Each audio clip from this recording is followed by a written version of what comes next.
¿Qué opina de que las mujeres deben de casarse para obtener respeto si quedó embarazada? Me parece una estupidez absoluta. Fíjate, tuve una suerte enorme. Mis puntos de vista morales y éticos muchas veces surgen de mi experiencia personal, juvenil e infantil. Y en el caso de las mujeres pasó una vez lo siguiente. Yo tengo una familia tremendamente matriarcal.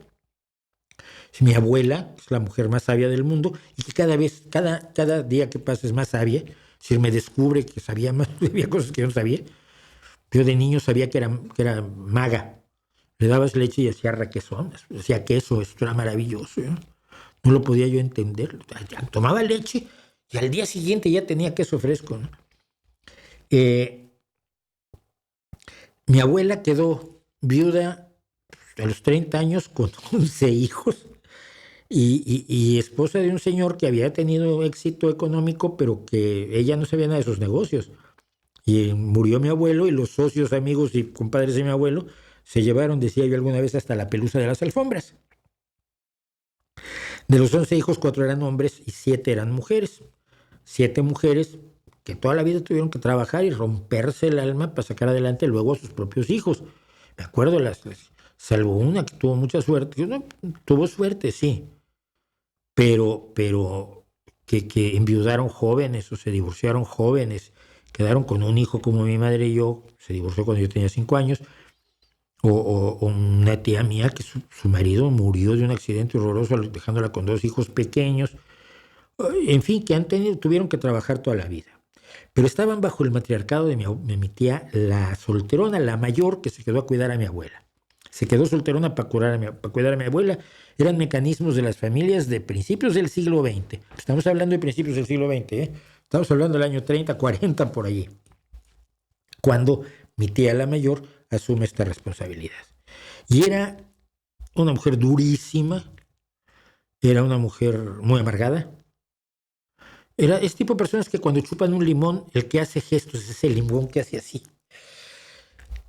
Y entonces me acuerdo que un día llamaron a una especie de reunión familiar y yo ya era adolescentillo, ya podía ir a las reuniones familiares. Creo que mi abuela ya había muerto, no estoy seguro. Pero bueno, mi tía, la mayor, era la que mandaba allí. Y dijo, pues fulanita, una de mis primas, muy querida, va a tener un hijo. Dije, pues mira qué bien, ¿no? Y creo que tenemos que quitarle el apellido. Yo dije, a ver, no puedes. Para empezar, no puedes. Apellido Huerta. Me entero de la situación. Mi prima andaba con un señor casado. Y el señor casado le dijo que pues, no iba a dejar a su esposa por ella y que tenían que terminar. Y ella le dijo, pero quiero tener un hijo tuyo.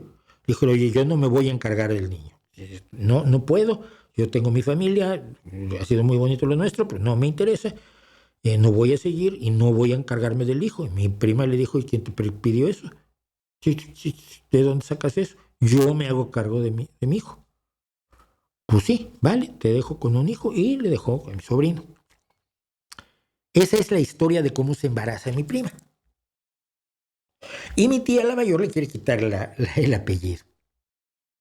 No le exigió que se casara, porque yo creo que ya era poco tarde, ¿no? Probablemente eran etapas avanzadas del embarazo. Qué sé yo, no me acuerdo. Pero yo levanté la voz y dije, pero estamos completamente locos, hemos perdido la cabeza. Primero que nada, ella tiene todo el derecho del mundo a hacer lo que le dé la gana y tú no eres nadie para decirle que no. Tú no eres ni dueña de la familia, ni mucho menos. Y menos aún somos dueños del apellido. El apellido además lo va a tener mi sobrino, por supuesto que sí. Nada más faltaba que no. ¿Cómo crees que le puedes quitar el apellido? Es que simplemente es asumir que tienes potestades y autoridades de las que careces por completo. ¿Quién te crees que eres? Bueno, no quedé muy bien con mi familia, pero nunca quedé bien con mi familia. Yo siempre estuve muy mal con ellos. ¿Te responde eso? Una mujer tiene todo el derecho a quedarse embarazada 1 y 16 veces si quiere y lo hace razonadamente y puede llevarlo adelante. Si es un accidente, tiene que decidir si quiere o no tener el niño y la única que puede decidir es ella. Ya sé que me van a decir los hombres que no, que hay que defender la vida del niño. Sí, pero luego no se hacen cargo del niño cuando nace. Son defensores de la vida hasta el momento que nacen los niños. Luego, ay, niños pobres, no es asunto mío. No, yo soy libertariano. Pero la única que puede decidir si va a tener un bebé o no es la mujer. Y si quiere tenerlo, tiene todo el derecho a tenerlo y no tiene ninguna necesidad de casarse. Y si vive en una sociedad que dice que tiene necesidad de casarse, es necesario acudir a esa sociedad y hacer lo que hice yo con mi tía y decirle, ¿de qué carajos estás hablando? ¿De qué estás hablando?